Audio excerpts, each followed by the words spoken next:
UN 영어뉴스 How bosses won the fight for power in 2023. The years-long tug-of-war between employers and employees looks to have finally settled.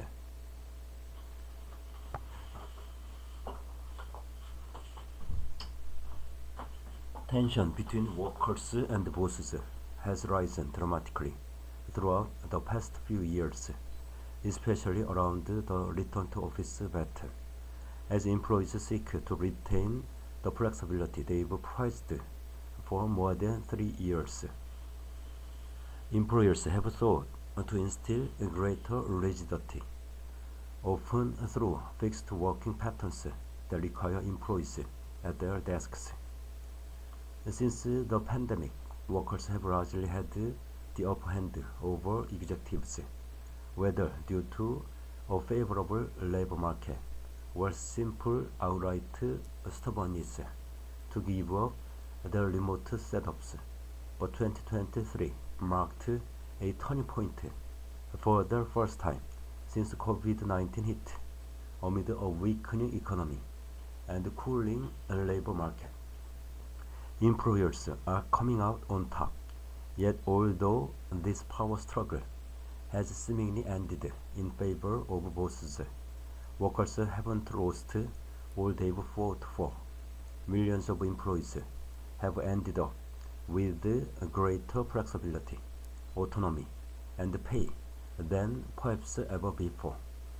But going forward, says experts, the new hybrid working environment looks set to be dictated by employers for the foreseeable future. How we got here? Fewer than 4 years ago, a full-time employee working from home, even occasionally, was extremely rare, a special privilege afforded to few, often under special circumstances. Then COVID-19 forced a mass exodus from the office. Suddenly, people had to work remotely, most for the first time, and many found they enjoyed the flexibility and autonomy it allowed them. Even when lockdowns eased and employers began attempting to call their employees back to their desks, many employees didn't budge for years. The immensely worker-favorable labor market during the pandemic, which saw employers clawing for a limited talent pool, meant employees had leverage to ask for what they wanted, or they'd leave. During this period, attempts by management to force a return to office were, in some cases, even the target of open revolt. But the tide began turning in autumn 2022. A weakening economy and rising interest rates led to wide-scale job cuts, particularly in tech, as the world slowly emerged into post-pandemic life. The economic downturn coincided with some of the biggest firms pushing for an office return with renewed vigor. The pendulum had seemingly swung back towards employers, many of whom announced hiring freezes. Workers began having less agency in a cooling job market. By January 2023, against a backdrop of layoffs, some bosses pulled back workers' flexibility. Large corporations, such as Disney and KPMG, began mandating more in-person days and monitoring attendance. Beforehand, bosses had largely incentivized workers to return to the office through perks like free food and yoga, says Grace Rodan, Associate Professor in Behavioral Science at the London School of Economics. Employees just didn't go, so leaders began switching carrots for sticks. Spring and summer worker power was far from completely diminished, though. particularly in the US. Amid a culture of mandates, employee activism continued through spring, most notably with the protests of corporate employees at Amazon against the company's return to office plans. Many workers also still refused to follow strict hybrid protocols. Data from Castle Systems measuring entry swipes at office buildings shows that the average workplace occupancy among 41,000 businesses in the US has hovered below 50% throughout 2023.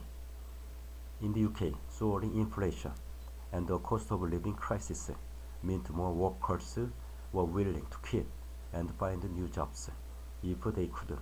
This was a marked difference from past periods of financial downturns in which employees tend to stay in their current roles.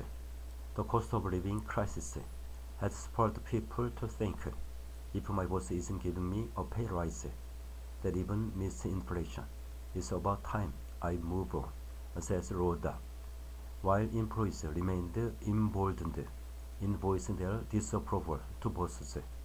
A slowing job market meant they ultimately had much less leverage compared to just a year ago. Layoffs continued and quit rates returned to pre-pandemic levels. By summer, the Great Resignation was declared over by experts. So much of the power balance, so much of the power balance is dictated by the labor market, says Rhoda. When it's harder to go out and get another job, the power is with the employer. Calls back to the office have finally won out over worker resistance. Autumn and winter. By September, the crackdown on remote working gathered pace. Bosses' return to office rhetoric escalated, and employee attendance increasingly became a disciplinary issue. Even companies synonymous with remote work, such as Zoom, began enforcing in-person working patterns. There was real momentum for the return to office in autumn 2023, explains Hannah Dwyer, EMEA Head of Work Dynamics Research and Strategy at commercial real estate firm JLL in Dublin. There was a back-to-school mentality. As bosses' hybrid mandates intensified, their demand for new labor cooled. The traditional autumnal hiring spree was disrupted by a faltering economy. In the UK, Office for National Statistics data shows that estimated vacancies fell by 257,000 between August and October 2023 compared to the year before. In the US, a September spike in new jobs was met with a sudden drop in growth in October. This recruitment slowdown weakened workers' power further still. LinkedIn data seen by the BBC shows that US hiring on the platform was down 13.4% year over year in October 2023, with UK hiring not only declined by 15.1% year over year, but also plummeting 7.2% below pre-pandemic levels. Conversely, job seeker behavior increased. The average number of applications per applicant in both the US and the UK shot up by more than 21% over the same period. Nella Richardson, chief economist at HR management firm ADP in New York, says this supply and demand dynamic has meant fewer opportunities for workers and job seekers needing to be more willing to concede power to employers. This leads to job searches taking longer, fewer fully remote roles available, and sharper trade-offs required for workers. whether that's relocated for a hybrid role, less flexibility overall, or a smaller pay hike than expected. The result is that many workers have been left frustrated. An ADP September survey of 2,500 US workers shows that engagement has taken a significant hit through 2023. We are seeing people less motivated and committed than last year, when workers had more power during the hiring crisis, says Richardson. Much of it comes from the slowdown in pay growth and opportunities for flexible working, where it leaves workers. As we head into 2024, employers hold more power than at any time since COVID-19. However, this doesn't mean the pendulum has swung entirely back to its pre-pandemic position. Flexibility, for instance, has become entrenched in many jobs. Employee expectations has settled at a much higher baseline than at the beginning of 2022. Says Richardson, 2 days a week working from home would have once been seen as a privilege rather than the default business model as scale. Most companies are adding flexibility, even if they are more office-centric. A small subsection of the workforce may continue to hold greater leverage over their employers. This will likely occur in the most in-demand growth sectors, such as AI. For example, the ousting of OpenAI CEO Sam Altman by its board in November led to staff threatening mass resignations. Less than a week later, he was back in the job. That's the type of scenario in which employees still have power, says Roda, where they are at the cutting edge of certain industries and possess skills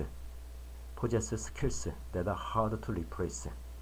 But for most workers, there will be fewer opportunities to change jobs. As a result, they will likely hold less sway when it comes to negotiating pay and autonomy, the two hallmarks of the hiring crisis when firms were battling for talent. This will likely remain the way until the next economic growth cycle, says Roda. There are two ways of having greater power as the worker: a buoyant job market, or being able to convince your firm you are one of a kind superstar employee. Few can manage the latter. As we saw through the Great Resignation, a good job market creates the feeling that there is a shortage of talent, conferring power to the employee.